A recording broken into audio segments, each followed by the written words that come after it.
E aí galera, beleza? Como é que vocês estão, meus amigos? Depois de alguns dias, hoje venho aqui para trazer algumas notícias boas e interessantes sobre o governo, principalmente em uma aliança que Bolsonaro está montando para 2021. E eu quero mostrar para vocês, né, o líder do governo na Câmara veio aí, deu uma entrevista para a Folha, algumas coisas bem interessantes, teve uma visitinha aí que o Bivar fez a Bolsonaro, a gente vai comentar sobre tudo isso daí.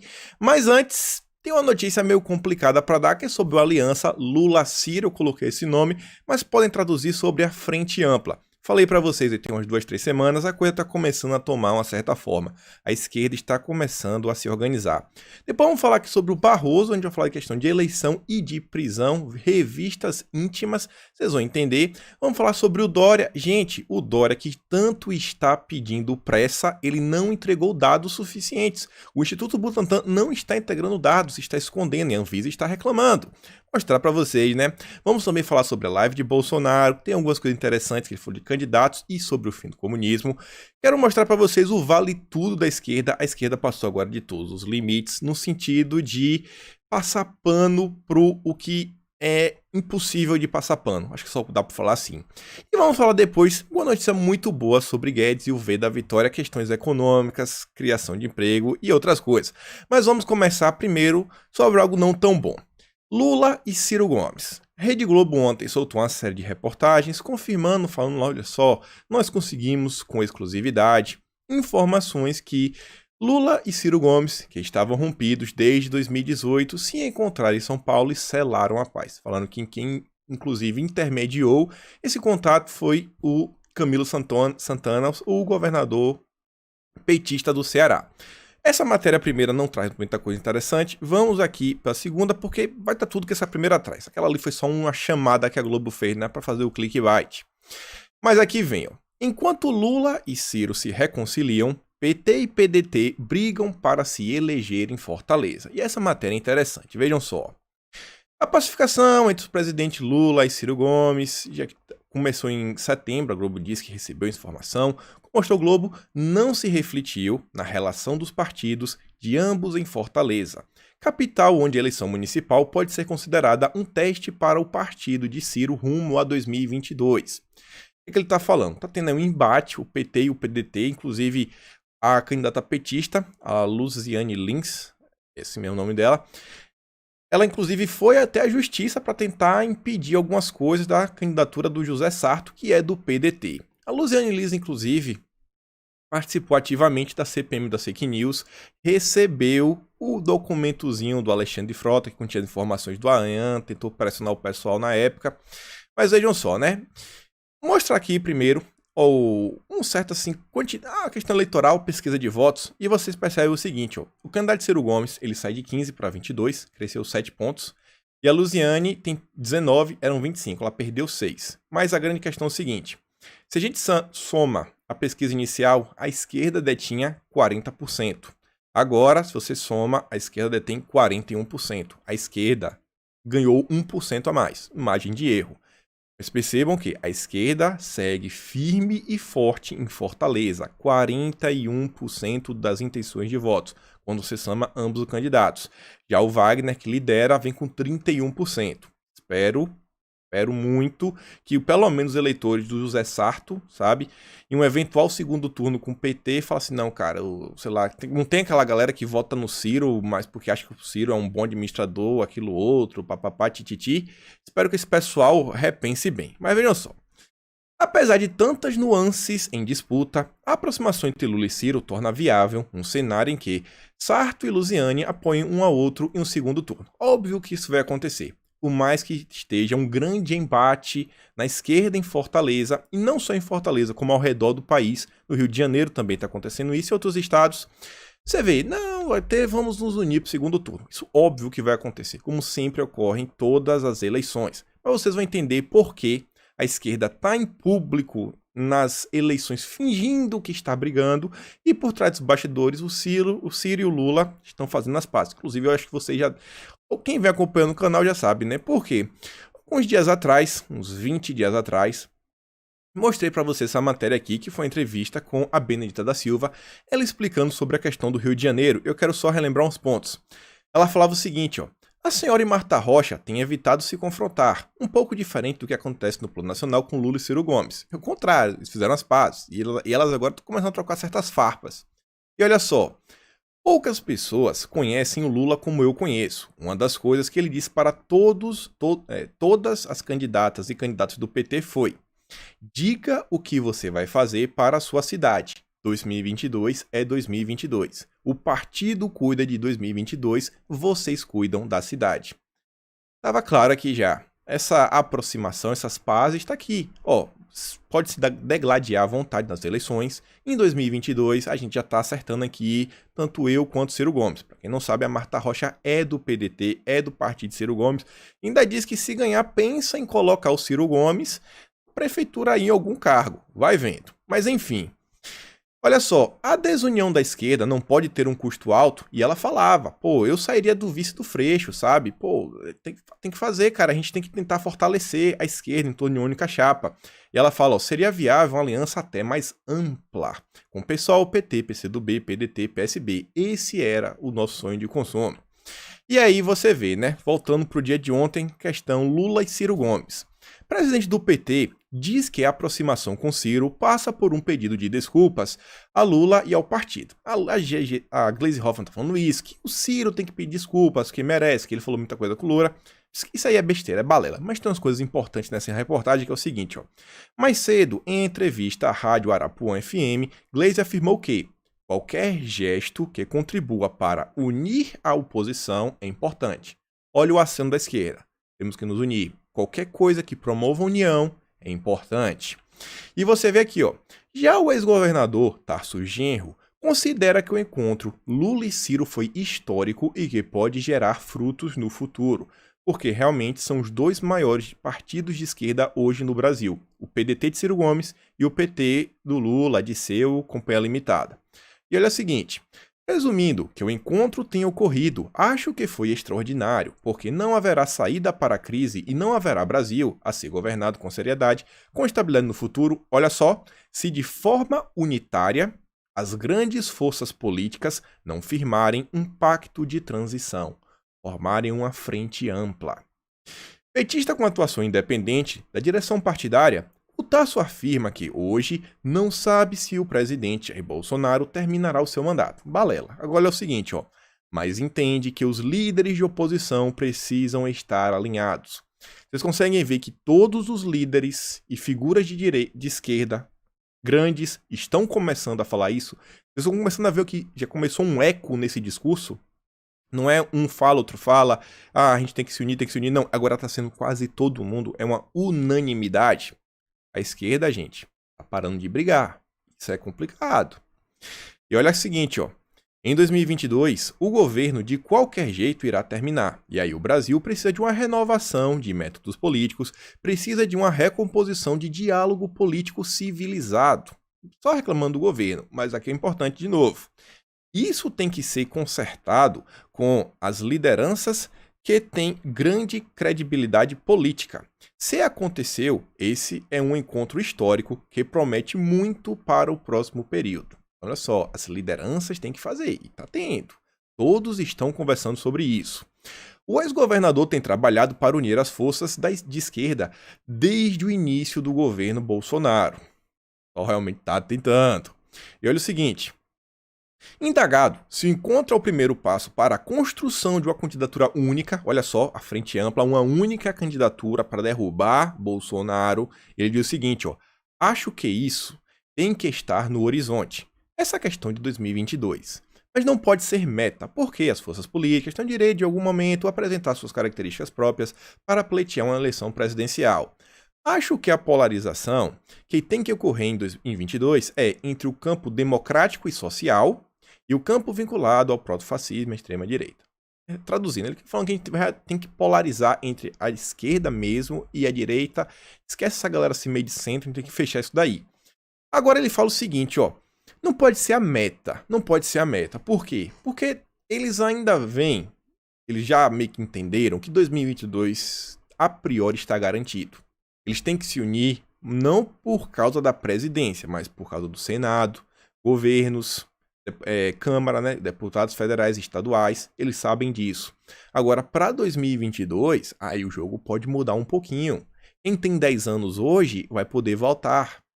Quem tem 10 anos vai estar com 16, pode tirar o título. Vai vendo, vai vendo. E aí, olha só, Rede Globo, sempre. A Globo fez a festa, né? O povo fez a loucura. Aliança em boa hora, Merval Pereira.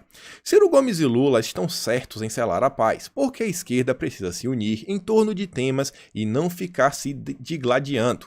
Mas vamos ver se essa aliança perdura, pois não acredito que o Lula imagine o PT sendo vice de Ciro Gomes. E aí que você vê o que é que está acontecendo em Fortaleza. Por isso que é importante que o candidato Ciro vença, fique na frente. O PDT realmente está se esforçando muito, tem candidatos fortes ao redor do país. Daí pode falar muita coisa. Falei ontem, a eleição desse ano vai ser um bom diagnóstico para saber como está o cenário eleitoral brasileiro, de ambos os lados, esquerda e direita. E aí, pessoal, eu quero só relembrar vocês, para vocês que não assistiram lá no passado vídeo, eu tô com a memória fraca. Olha só o seguinte, não é de agora que esse pessoal fala na frente ampla. E se você volta no tempo para tentar fisgar quem que realmente vem com essa expressão, né, frente ampla, quem vem são os intelectuais da esquerda. Ainda que você ache que esse pessoal não é esperto, eles se encontram e tem aquele think tank nessas coisas para tentar discutir as coisas, ver por onde é que vai fazer. E a primeira matéria, assim, em termos de data, que eu consigo achar desse ano, quem veio com esse discurso foi o Aloysio Mercadante, ó. 1º de abril de 2020, o dia da mentira. É o dia do PT, né? E ele fala, ó, precisamos de uma frente ampla.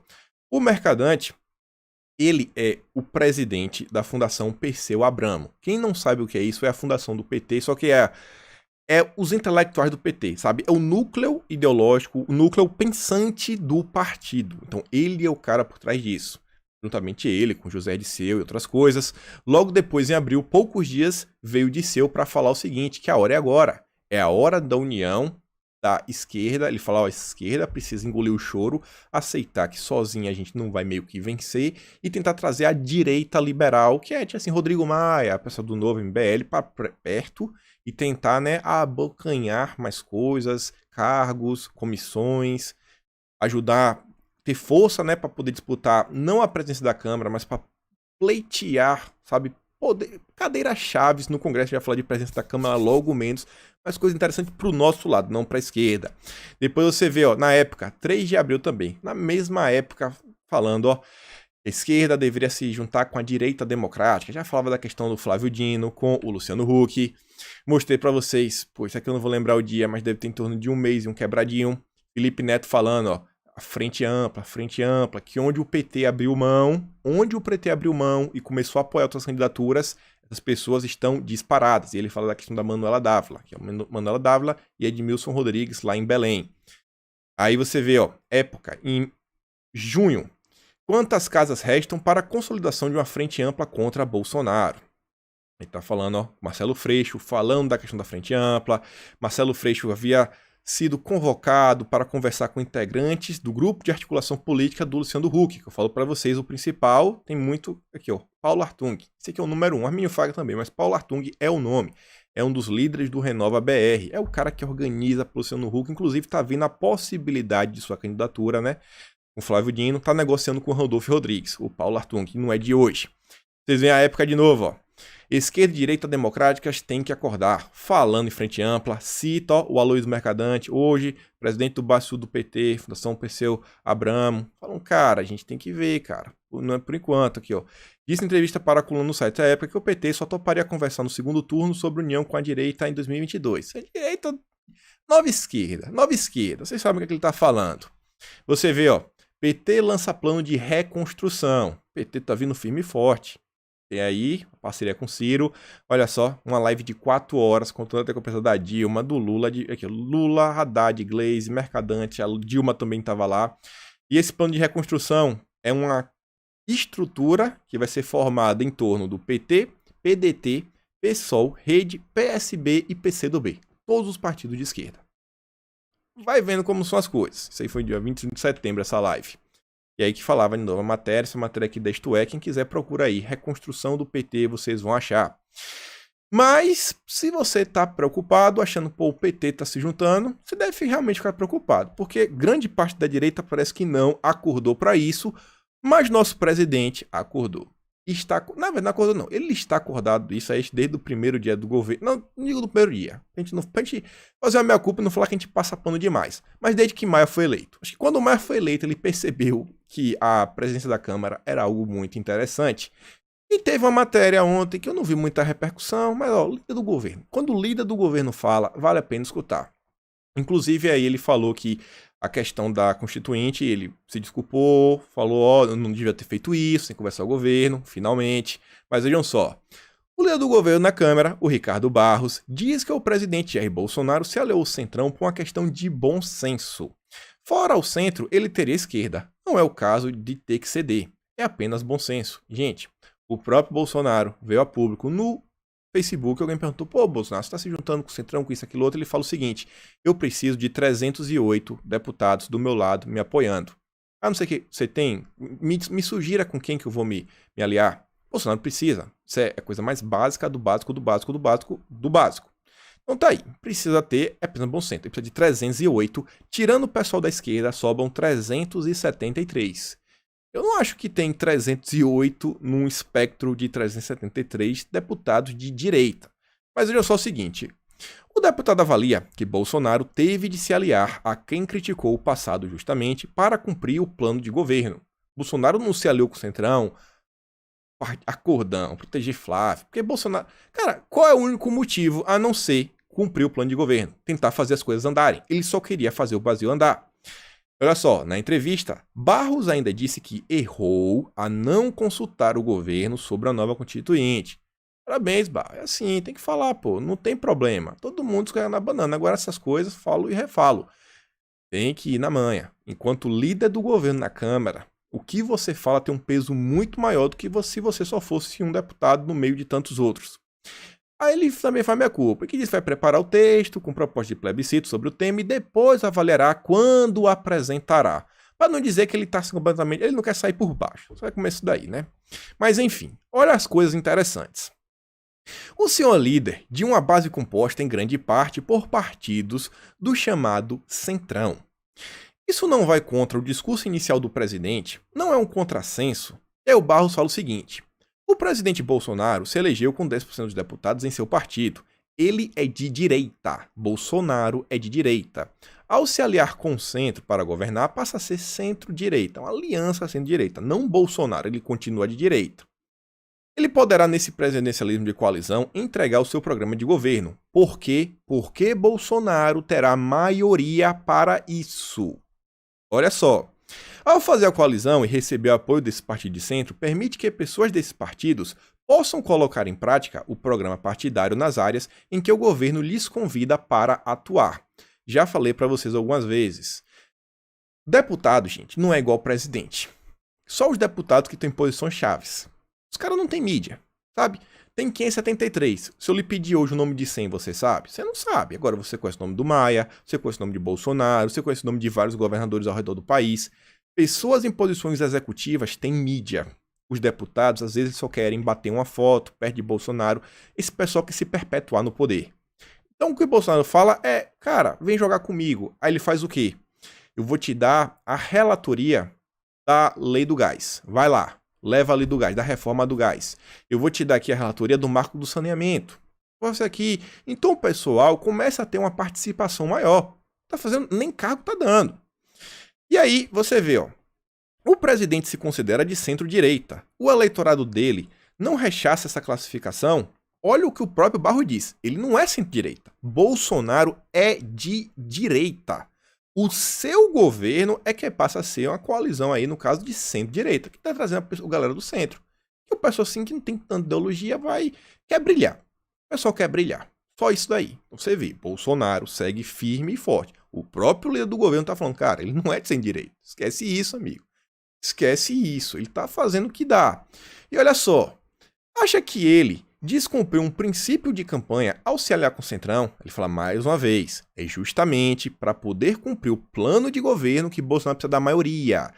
Quem vota lá no Congresso não é o povo, não é os 57 milhões. quem vota no Congresso são os 523 deputados. É uma constatação. 513, desculpa. 513 deputados. Aí tem duas opções. O Bolsonaro dá uma de herói, sabe? George, o Rei da Floresta, Tarzan, vai tudo e vai dar errado. No final das contas, não é ele que vota, não resolve nada. Não vai colocar tanque na rua, isso não existe, sabe? Zero, pelo amor de Deus. Então ele tem que ir atrás da maioria. A única forma de ter o apoio era abrindo espaço no governo. A repórter pergunta, e olha só, Bolsonaro tem uma lógica própria, não entregou ministérios aos partidos da base. Bolsonaro deu algum ministério pro PP? Bolsonaro deu algum ministério pro PL? Bolsonaro deu algum ministério por republicanos? Eu lembro disso daí? Eu não lembro disso daí. E olha só, o DEM, que não é base, que tem 2 ministérios, se diz independente e mantém os ministros. O que Bolsonaro fez no governo? Fez alguma coisa? Você pode falar no máximo a questão do Ministério da Comunicação que ele traz o Fábio Faria para perto, mas que está ajudando na articulação do governo, você vê em várias coisas. Mais alguma coisa? Tirando isso daí, não é nem narrativa, nem nada. Constatação de um fato. E aí, olha só agora. Eu tô falando pra vocês que as coisas vão ficar interessantes. Mas como o senhor acabou de falar, são partidos da base que estão atrapalhando a aprovação de medidas que são consideradas prioritárias pelo governo. Olha só. Mostrei pra vocês ontem, e um tempo atrás, que tá rolando aí a comissão mista de orçamento. Que inclusive é uma comissão que vai gerenciar alguns dos orçamentos do governo federal, do executivo. Ou seja, o pessoal pode tirar a verba, pode atrapalhar o governo Bolsonaro. O pessoal pode atrapalhar o governo. Ou seja, Maia quer porque quer colocar o cara dele para chefiar essa comissão e Arthur Lira tá tentando colocar uma mina lá do PL, que é o pessoal da base. Então, os aliados de Bolsonaro estão falando, epa, pera aí, Maia. Não, você tá querendo atrapalhar o orçamento, cara. A gente sabe qual é o seu joguinho. Só que a mídia quer vender a ideia que é os deputados da base que estão atrapalhando, porque o próprio Maia vende essa narrativa. O Maia tá vendendo essa narrativa que o governo está atrapalhando. Sabe, a própria base está atrapalhando a corrida de andar, ele fala negativo. E olha só, o próprio Ricardo Barros pergunta, peraí, quais são as medidas prioritárias que estão sendo atrapalhadas? Me explica. As reformas não são, porque elas só vão ser tratadas depois da eleição municipal. As medidas provisórias não estão caducando agora, só em novembro. Qual o prejuízo? Qual o prejuízo? É só a comissão que Rodrigo Maia quer porque quer colocar alguém lá para dar mais uma pancada no governo? Não vem com narrativa aqui não. E aqui, ó, aí vocês vão começar a entender. Eu já estou falando até um tempo. Então o senhor está trabalhando com a perspectiva que, após a eleição, a pauta será destravada? Não. Porque o desentendimento tem a ver com a eleição do presidente da Câmara. Não estou esperando melhorar. Gente, a questão é a presidência da Câmara. Ele está falando isso, ele está falando, amigo, a gente aqui já está mirando, é na eleição da Câmara. A gente sabe que é ali que as coisas vão mudar. Mas o governo vai tentar votar o máximo de matérias até o recesso, ou se puder ter convocação em janeiro, ótimo, vai tentar. Mas olha, é a presidência da Câmara. O que o senhor acha, o senhor acha que isso pode se estender por mais meses porque diz respeito à eleição da casa?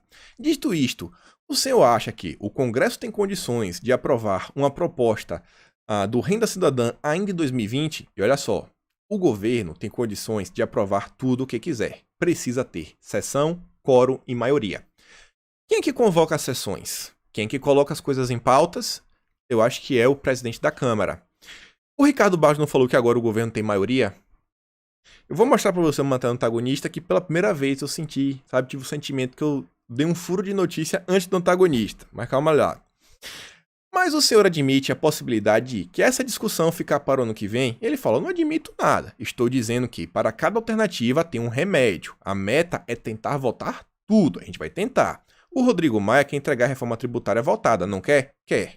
Então, de repente, nós podemos chegar a um entendimento. Só estou discordando da tentativa de pintar o caos. Não tem caos nenhum, está tudo certo, absolutamente tudo dentro da normalidade. E aí, olha só isso daqui. O que foi que eu falei no vídeo de ontem? Pessoal, conversei com o pessoal em Brasília. Eles estão muito focados na questão da eleição para a presidência da Câmara. Inclusive eu falei pra vocês que tem um centrão, expliquei quais são os partidos e falei que agora tem um novo grupo que pode ser o fiel da balança, que era o quê? O PSL com aliança PSL, PROS, PTB, que conta com 70 e poucos deputados. Falei pra vocês ontem que Bolsonaro não estava deixando isso de lado, tava coisa, não tinha nenhuma matéria pra trazer. Agora hoje, quer dizer, hoje não, eu falei isso ontem de manhã. Ontem, lá pro fim do dia, o antagonista soltou uma matéria falando, ó, Bolsonaro recebeu o Bivar na semana passada. O antagonista apurou que Jair Bolsonaro se reuniu na semana passada fora da agenda com Luciano Bivar, presidente nacional do PSL.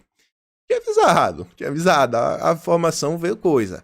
Vocês acham que o governo não está esperando isso? Tem maioria, e o próprio líder da Câmara falou, ó, a gente vai colocar em pauta as coisas do governo, a gente só precisa ter o quê? Quórum, sabe, e sessão, tem que ter quórum e sessão e votar, amigo, botar na pauta.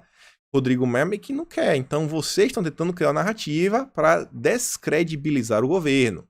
Gente, o governo está firme e forte, fazendo todas as alianças possíveis para 2021 deslanchar. Fiz o dossiê, falei, gente, dossiê 2021. Falei o quê? Presidência da Câmara, é cereja do bolo, é cereja do bolo, é cereja do bolo. Volto aqui e falo mais uma vez. O governo está realmente empenhado a isso. Inclusive já tem um nome sim. O Ricardo Barros fala que não tem, já tem um nome. Eles estão tentando, o governo está de brincadeira. Eles não estão querendo falar o nome que é para não gerar o caos. Mas Brasília está pegando fogo agora. E o governo, espera aí, é o que eu falo para vocês. Fevereiro de 2021, aí a gente vai poder ter o diagnóstico. Porque a gente vai falar, ganhou, pronto. Cara, deu certo. Realmente deu certo. Se der errado, não vai ser de todo errado. Independente de que o Bolsonaro também seja de maioria.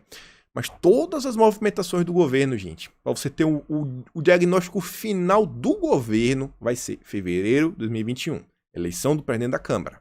Principalmente a da Câmara. Olha e confia. Mas vamos avançar. Barroso deu uma entrevista sobre questão de eleição. E olha só o seguinte. Quem chegar sem máscara não vai votar e ponto. Destacou. Não é questão de livre-arbítrio, é questão de proteção do outro. Sempre essa narrativa, né? Os direitos individuais sempre estão abaixo do direito coletivo. Daí é que o socialismo, o comunismo e ideologias de esquerda pregam. E o interessante é o seguinte. Quem tem uma doença grave, como por exemplo tuberculose, também tem que estar de máscara? Ou tá liberado?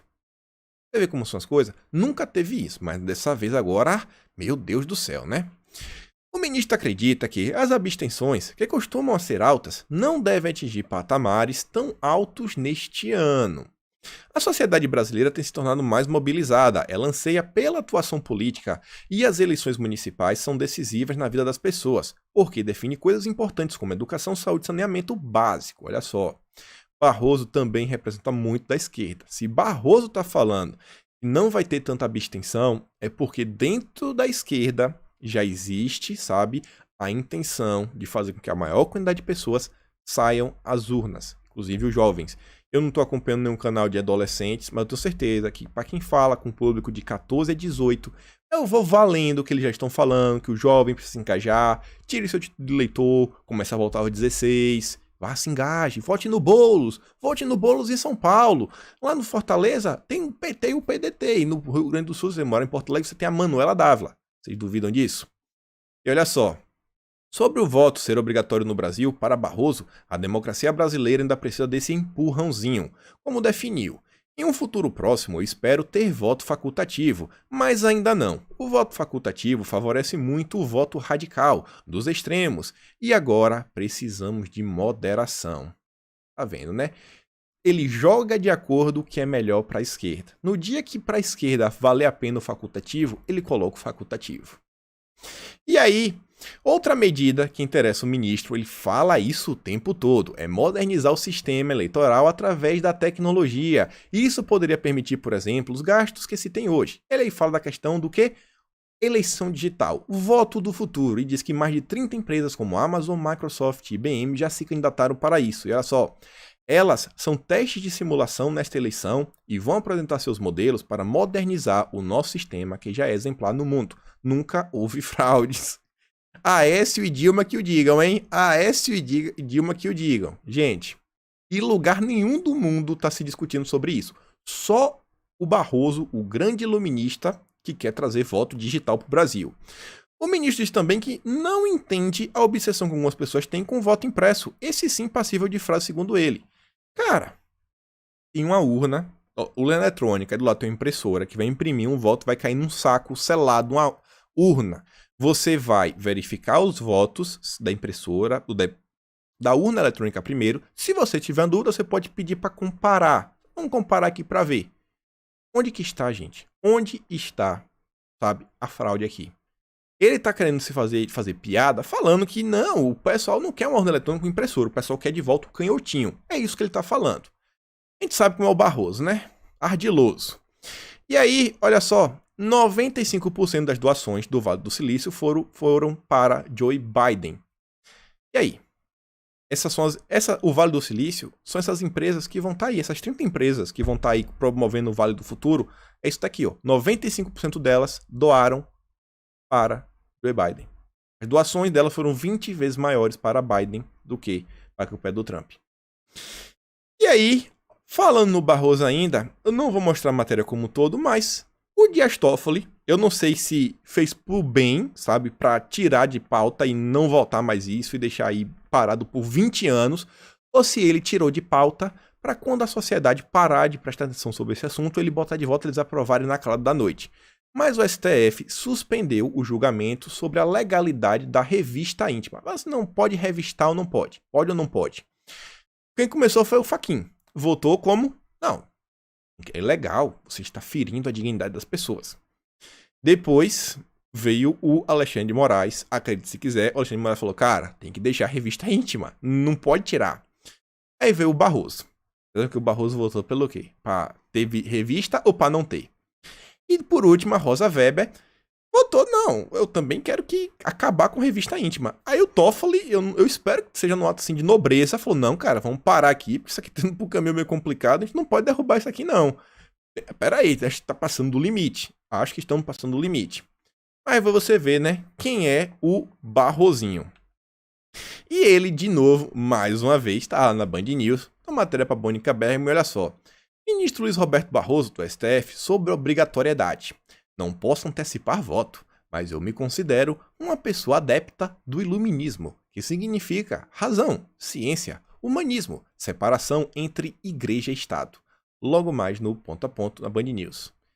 Ainda termina, né? Mandando separação entre igreja e Estado. O que ele tá falando aí, gente? Sabe, né? Religião aqui não tem vez, amigo. Comigo, o cristianismo não tem vez.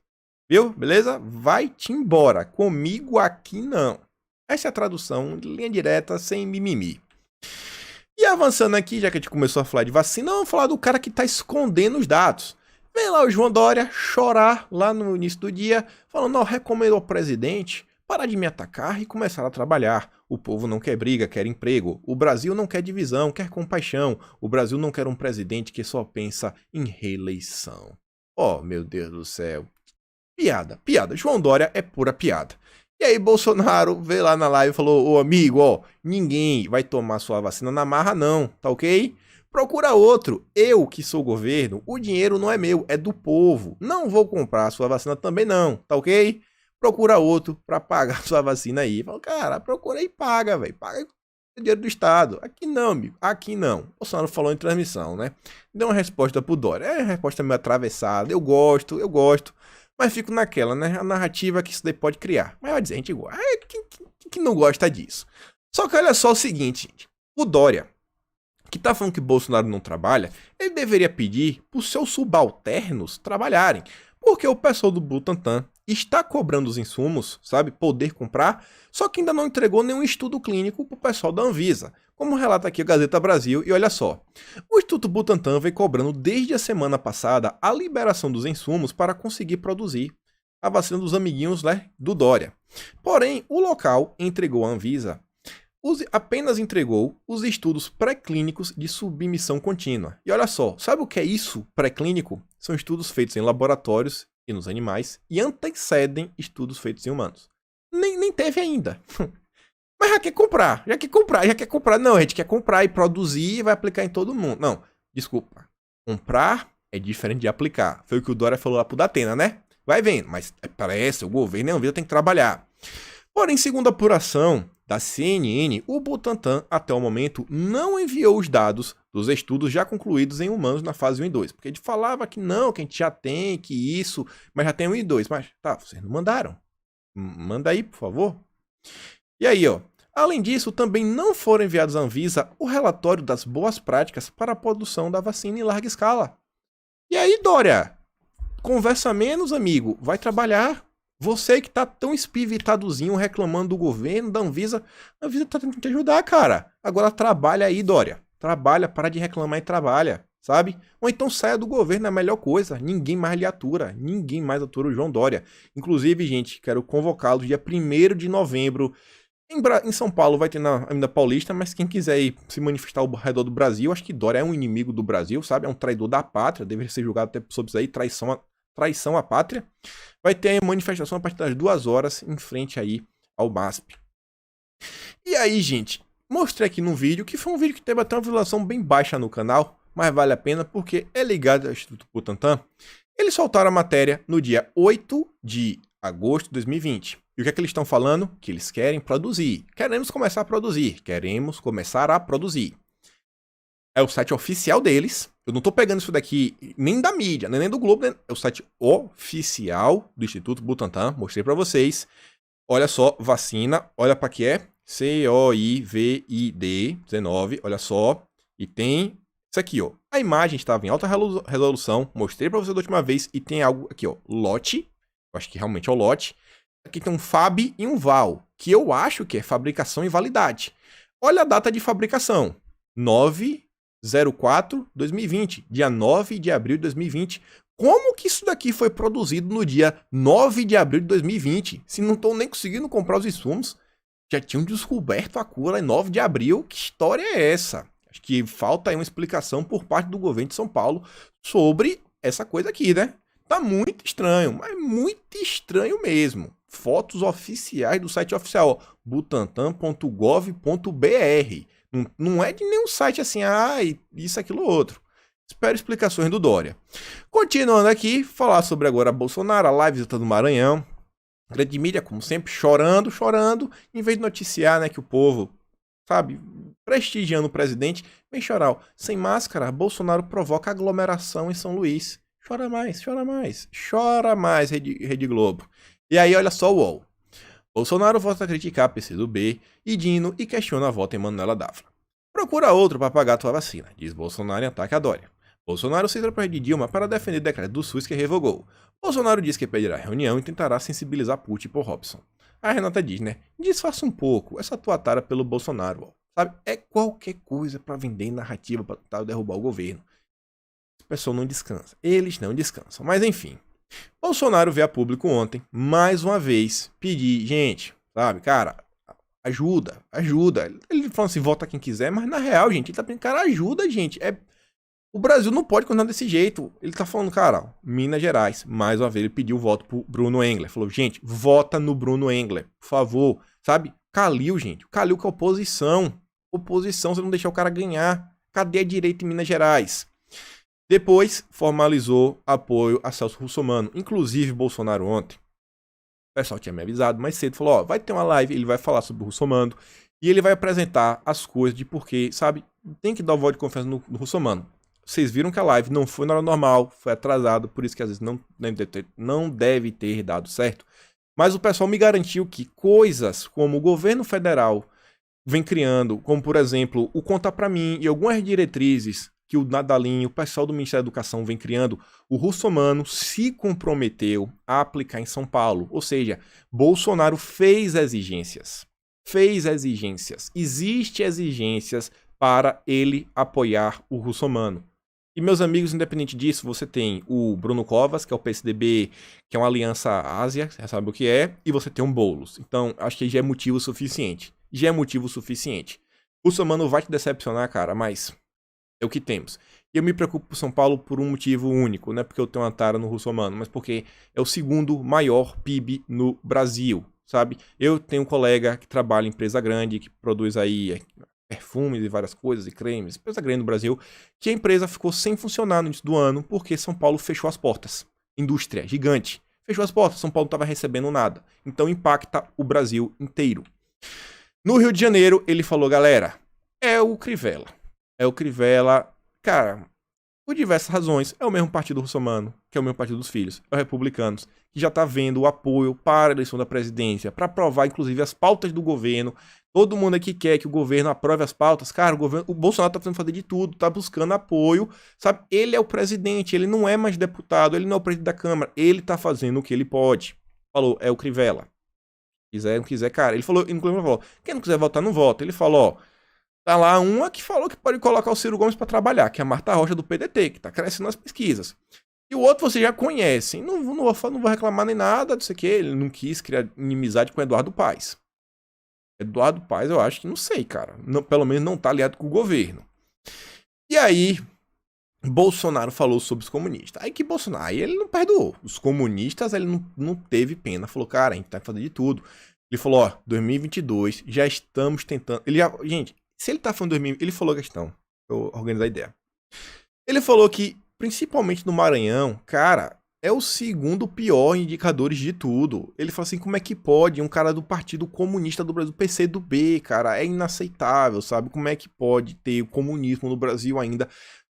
Não deu certo em lugar nenhum do mundo. Lugar nenhum do mundo. Ele fala, a gente já vai estar vendo o que pode fazer. Vê aí se lança um governador, sabe? Lá no Maranhão, aqui, acolá. Então, o governo, gente, tá pensando em 2022.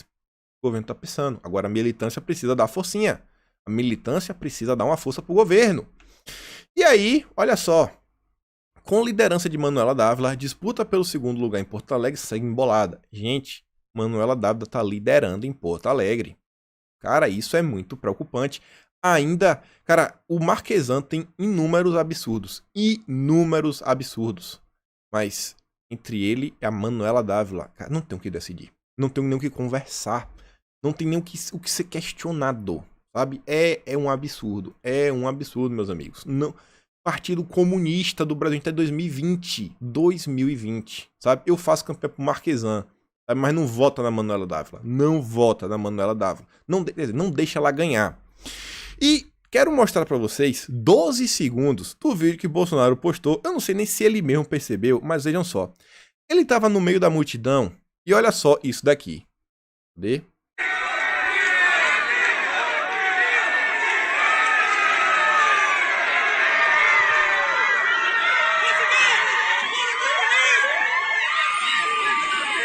Vocês ouviram isso? Presidente, fora o comunismo. Presidente, fora o comunismo. Gente, o povo brasileiro indo nas ruas, mano nas ruas, né, pra apoiar Bolsonaro e falando, presidente, fora o comunismo. Eu nunca acreditei que esse dia ia chegar, sabe? Não, já começou há tem tempo, mas eu sempre me surpreendo. Cada vez que eu vejo o povo pedindo fora o comunismo, gente, se o brasileiro só entendesse que o problema é o comunismo, cara, a vida tava feita. Tava feita. Sabe? Mas estava tudo desenhado, desenhadinho de forma redonda. Redonda. E olha só o seguinte, falando em comunismo, Flávio Gordon falando o seguinte, ó, gente, eu adoro esses momentos que a gente pode revisitar a história, olhar o passado. E ele fala o seguinte, ó, já houve no Brasil uma coisa parecida com o jornalismo. Uma matéria do dia 11 de julho de 77. Do Jornal do Brasil, era uma segunda-feira, e falava que comunistas treinam, a galera nem gosta de tocar o terror, e falava, ó, União Soviética, Cuba e Coreia do Norte treinam e ajudam organizações extremistas em todo o mundo, agrupadas numa internacional, sabe o que é? O nome do livro, de 230 páginas, do jornalista Jacques Kaufmann, publicado essa semana em Paris, mostrou pelo menos 5.000 palestinos e a Coreia do Norte, 5.000 palestinos, e a Coreia do Norte, outros 2.500 guerrilheiros da Ásia, África e América Latina. Diz lá o livro. Ou não, desculpa, mostrou não. Ah, sem sentido. Moscou treinou pelo menos 5.000 palestinos, e a Coreia do Norte, outros 2.500. Então, e aí esses 2.500 que a Coreia do Norte treinou foram da Ásia, da África e da América Latina. Será que tem alguém no Brasil que foi para lá para esse intercâmbio estudantil? Complicado esse intercâmbio aí, viu? E aí, meus amigos, olha só. Quando a gente acha que a esquerda já desceu até o fim, porque agora tem a ver com jornalismo, eu fiquei surpreso. Pelo amor de Deus, né? A gente, vez de volta, a gente fala rindo dele. Mas, ele pediu pra sair, que meio que foi assim, ele meio que foi chutado, sabe? Ele foi chutado pra não sair por baixo, ele pediu pra sair.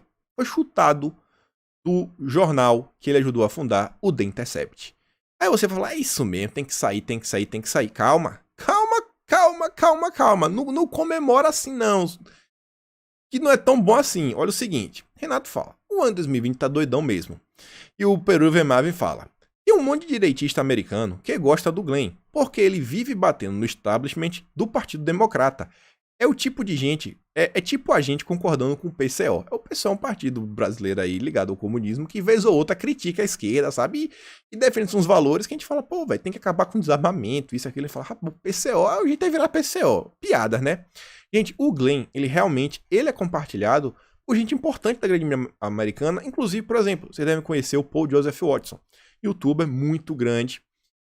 Inclusive tem um Paul Joseph em português. É um cara que atrás dele tem um mapa mundi. Ele vez ou outra compartilha o Glenn. Pessoas da direita compartilham o Glenn, porque ele faz críticas. Essa área, algumas áreas aí do Partido Democrata, faz umas críticas. E vocês sabem qual foi o motivo que ele pediu pra sair? Quer dizer, escorraçaram ele, né? Porque ele fez uma reportagem, sabe, mostrando os absurdos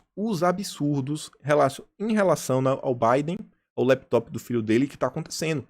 Mostrando o que a grande mídia americana está tentando esconder. Ele peitou a grande mídia e falou, olha, vocês estão querendo esconder isso daqui, cara. Isso aqui é um absurdo. Não dá para compactuar com isso. E você vê, o próprio Rodrigo Constantino diz, ó, tenho 1000 diferenças com o Glenn, mas consigo respeitar quem tem coragem de ser independente. Ele esteve, inclusive, na Fox News, denunciando a operação abafa da mídia no caso do Hunter. Ganhou pontos comigo. E aí você fala, você tá falando isso daí, então, que a esquerda passou dos limites, porque não aceitou uma crítica nem do próprio Glenn e tentou abafar tudo? Não, meus amigos. Não. O vale tudo, vocês estão vendo agora. Agora vocês vão falar, meu Deus do céu, cara. O que é que a gente está lidando aqui? E eu lhes apresento, sabe, um dos novos... o maior influenciador da esquerda perante os jovens hoje, o senhor Felipe. Olha só, eu respeito muito o que fez o Glenn eu respeito muito o que fez o Glenn em se demitir do Intercept. O que aconteceu com ele eu respeito, porque pô, rolou uma censura, mas ele nem usa a palavra censura. O Glenn foi censurado. Respeito. Entendo, é isso. Entendo, beleza. Realmente é muito complicado. O Glenn foi perseguido. Agora, olha só. Esses não são tempos comuns. Estamos em guerra contra uma extrema-direita doentia e olha que a palavra que ele usa. Eu não compreendo imparcialidade eleitoral em tempos como esse. Você tem que tomar um lado. Nada é pior que Trump. Nada. Maduro não é pior. O Xi não é pior. A Coreia, não é pior. Cuba não é pior. Argentina, não é pior. Nada é pior que o Trump. Nada. Calma que tem mais. Então, imaginando um cenário onde tivéssemos um segundo turno entre Bolsonaro e José das Couves, eu sou editor de um jornal. Há poucos dias da eleição, um jornalista da equipe decide publicar uma matéria devastadora contra o Couves? Irmão, não. Olhe em volta primeiro. Gente, a matéria é devastadora porque são verdades, são fatos. E ele fala, não pode mostrar, tem que esconder, você tem que mentir, não pode falar, não pode. E olha isso daqui agora. Você pode julgar isso antidemocrático. Não é nem um pouquinho, é só um pouquinho antidemocrático. Mas todo veículo possui linha editorial, possui um caminho. Todos. Quem acha que não, vive totalmente fora da realidade. E não é que vale tudo para derrubar, sabe? Não é que vale tudo para derrubar, tipo, um cara da extrema-direita. Ele usa a palavra, ele usa um xingamento, né? Mas com certeza vale muita coisa. Gente, o que tá acontecendo é porque não pode falar aqui. Se vocês forem atrás, tem um cara lá no Twitter, Caio, ele tem uma rede, Conservative Co. Na rede dele não tem censura. Não tem censura. Ele tá publicando tudo, na íntegra. Quer ver? Vai lá e dá uma olhada. Na rede do Caio não tem censura. Na rede do Caio não tem censura. E no perfil dele lá no Twitter, Caio Conservative Co, ele já tá postando várias mensagens. Rola lá no histórico, vai vendo as matérias que estão saindo, ou lê a matéria do próprio Glenn, traduz e dá uma olhada. Mas pro Felipe Neto, muita coisa vale, inclusive isso daí. O que tá sendo escondido, meus amigos, é assustador. É realmente muito complicado. E aí, olha como ele é esperto. Agora ele... Rapaz, isso aqui é de uma artimanha fora do comum. Só para finalizar, pode ser que eu venha mudar de opinião sobre isso, como mudo sobre muita coisa. Hoje só foi a primeira vez que eu analisei o caso. Gente, é o seguinte, a eleição é dia 3. Ele fala isso agora, pra quê? Pra acalmar, abafar. Ele está ajudando a abafar. Ele tá falando, essa questão aí mesmo tá ruim, vamos queimar alguém, vamos quebrar alguém, vamos quebrar alguém. Dia 3, acabou a eleição. Aí ele vai ver que é um absurdo e falar, não, realmente eu revi, é complicado, porque, por exemplo, vá que surja uma notícia que o cara cometeu um crime absurdo, então a gente realmente tem que denunciar, porque o cara realmente assim, é um criminoso, é isso, aquilo, outro. Olha aqui, João sem braço. É dia 13 das eleições, ele vai pagar de maluco agora e já foi. Em 5 dias ele pode mudar de ideia sem nenhum problema. Ele falou, posso mudar de opinião. Estratégia eleitoral. Movimentação puramente eleitoral. Olha como é que esse pessoal trabalha. Esse menino aí tá na frente ampla, viu? Mudando de assunto aqui, mas eu tenho que registrar. Ontem a gente teve uma... Como posso falar, né? Uma comissão para falar sobre as questões, né, das queimadas, isso, aquilo, outro. E o grande destaque, sabe o que foi? Que a comissão recebeu artistas. Você vê, ó, artistas e personalidades em defesa dos biomas. Artistas se uniram a deputados na defesa do Pantanal. Pra quê? O artista tem o quê? Superpoder? Vai fazer o quê? Qual é aí o grande feito de ser artista? Mas enfim, aí tava lá, ó, Amil Sater, Dira Paz, Letícia Sabatella, Lucélia Santos, Luiz Nassif, Marcos Palmeira, Matheus Solano, Rainer Cadete, Renato Braz, Tete Espíndola, Taíla Ayala e Thiago Lacerda. Artistas. E aí, olha só o seguinte, apareceu uma matéria aqui ontem, devia até ter colocado depois da Manuela Dávila, porque isso aqui envolve o Rio Grande do Sul. O negócio aqui, ó, extrato, data de reunião do Conselho de Administração realizada em 30 de setembro. Dia 30 de setembro, poucos dias atrás, não tem menos de um mês, a CPFL soltou uma nota para falar das mudanças. Olha só, indicou, né, o senhor Futal Huang. Elegeu o senhor Xinjiang Shen. Elegeu a Zhang Jianfu. Precisa falar o país? Não, né? Só para cargos. Diretor, isso, aquilo, outro, diretor-presidente, ó. Esse daqui primeiro foi para diretor-presidente, o segundo para diretor-presidente assistente, e esse daqui foi para diretor financeiro adjunto. Vai vendo, aqui eu tenho o senhor Yuan Hen, que foi para diretor-presidente, acho que é presidente e de relação com investidores. Aqui o pessoal marcou foi em cima. Mas vai vendo, olha só a galera que foi eleita. Por que eu tô dizendo isso daqui, né? Tem tudo a ver até com a eleição. A Anitta tinha trazido isso aqui no dia 28 de agosto, avisando que agora em dezembro o Rio Grande do Sul vai ter um leilão da CEEE, que é a Companhia de Energia do Estado. E sabe o que é o mais interessado? A CPFL. Aí você vê, ó, CPFL, reitera o interesse, isso, aquilo, outro, bababá, tititi, tá.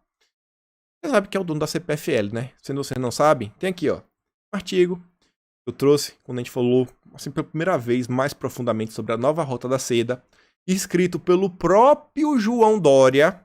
Ele escreveu uma matéria pro estado de São Paulo, ó, São Paulo e China, uma história promissora.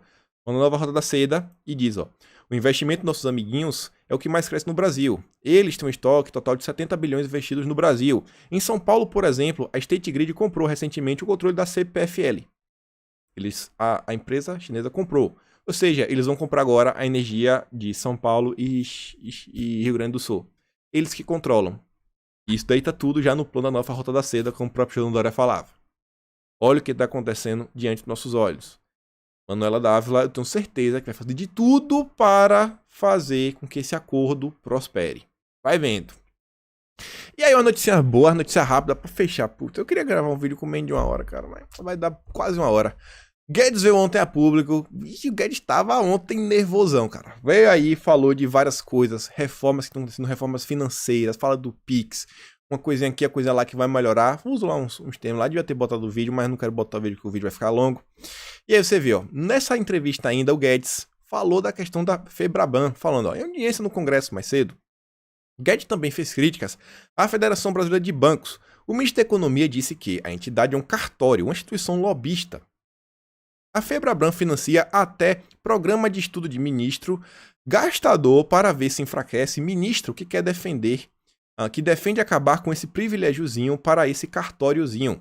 O ministro gastador, a que o Guedes se referiu, sabe quem é? É o Marinho, seu dos afetos na esplanada. Então o Guedes estava aí soltando os dragões, mas também estava, ó, a gente tá melhor nisso. A gente tá de olho ainda no lobby que a Febraban tá fazendo. E olha só, criação de empregos mostra a recuperação em V da economia. Eu tava meio triste, gente, mas quando eu vejo aqui uma matéria dessa, eu vejo assim que entre a narrativa da mídia e a realidade do país, o Brasil, sabe, fechou o mês de setembro com saldo positivo de 313.564 vagas de empregos formais, fora as informais. E isso eu fico feliz, gente. Melhor programa social do mundo se chama emprego, sabe? Um cara sem emprego, uma mulher sem emprego, um pai de família sem emprego é a pior coisa que existe, sabe? É tristeza, é depressão, é olhar pra vida e falar, cara, como é que eu vou fazer? Como é que eu vou colocar comida em casa? Como é que eu vou ajudar meus filhos? Amém, seu. Que o Brasil realmente pegue, sabe, na marra. E, gente, a gente tem uma explosão de empregos para os próximos meses. Mas vocês estão vendo, gente, é seguido, já mais um mês seguido, sabe? Cresceu. Desde junho parou de cair. Desde junho. E agora é recuperação atrás de recuperação. Agora eu vejo. Agora vai. Guedes ainda mandou que o Mandetta é animador de TV. Esse é um monte de crítica. Ele falou, o cara só quer criar caso, fez problemas, fez isso, queria inclusive tabelar preço na questão do Ministério da Saúde. Ele falou, pra ser maluco, rapaz, se tabelar preço, você vai tirar remédio, você vai fazer com que o remédio desapareça da prateleira nas farmácias. Não. E falou, fez críticas. Rapaz, Guedes tá 200% fechado, né? Vocês estão ligados aí como é que tá a história do Guedes. E aí, essa daqui tocou meu coração. Quem aqui é da década de 90, sabe, um jovem, jogou Super Nintendo, viu essa imagem e falou, peraí, que história é essa? Pra aqui, quem é um pouco mais coroa, tia do Zap, por aí vai, a Secom fez aqui uma matéria para divulgar, sabe, a ação que o presidente fez de reduzir o imposto sobre videogames. O presidente baixou, era 50%, baixou para 40% em 2019, ele falou que ano passado, gente, fiz o que dá, esse ano, baixou para 30%. Fiz o que dá. 2021, carregando. Espera. E aí o governo federal fez algo assim que foi tão coisa, gente. E eles pegaram uma coisa que tá no imaginário, principalmente da grande galera que tem 25, 30, que é o pessoal que tá aí, principalmente nas redes e tudo. Pegou essa imagem aqui e eles botaram essa letra, que é de um jogo chamado Top Gear. Acho que é o jogo de corrida mais famoso da história do Super Nintendo. Das trilhas de jogos, é que tem a trilha de sonora mais famosa de todos os tempos. Eles pegaram exatamente como eram e reproduziram. Mostrando, cara, o governo, no que dá, velho, no que dá vai fazendo, no que dá a gente vai tentando. E você vê, pra aquela galera da esquerda que fala o seguinte, o governo vai baixar os impostos? Mas o empresário só pensa nele, ele nunca baixa os preços. Amigo, mostra isso aqui pra ter um amigo comunista, ó. Xbox Brasil já veio a público e falou, ó, com a redução do IPI nos videogames promovidas pelo presidente Jair Messias Bolsonaro, tivemos corte de preços de 5 mil para 4.600 e o outro de 2.900 para 3 mil para 2.799. Já caiu. Já passou para o consumidor. Preços sugeridos. Questão aí, gente, de horas. O presidente tá tentando, gente. E vai dar certo. Fevereiro de 2021, guarda essa data. E aí termina aqui, ó. Aqui, ó. O povo tá fechado com cara, gente. A mídia vai tentar fazer de tudo, criar narrativas. Mas, mais do que nunca, a militância tem que seguir firme e forte. Com isso, meus amigos, fico por aqui. Aquele grande beijo e abraço. Tamo juntos e valeu, galera.